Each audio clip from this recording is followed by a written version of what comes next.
Oğlanlar. Автор Berdimurat Qadirov. Yerine yetiriyor Nuryadi Salih.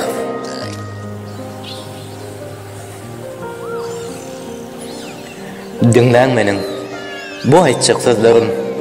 Kalbimiz arasında olsun oğlanlar.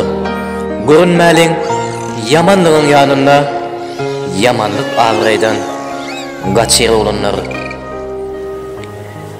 Giden ile dolaymalin gep bolup, nadanlara sepleşmelin sep bolup, manili yaşalin yaşamalin hiç bolup, hiç kim bolup, galaymalin oğlanlar.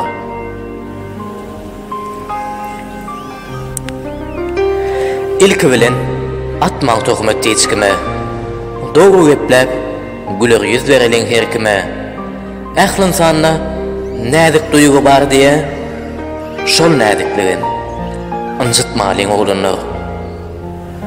Bu pan dünyada ömürlük zat yok.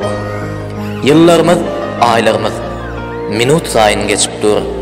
Her bir günümüzü alkışlar alıp bolalın dünyada gerçek oğlanlar. Bolalın dünyada gerçek oğlanlar. Gerçek oğlanlar.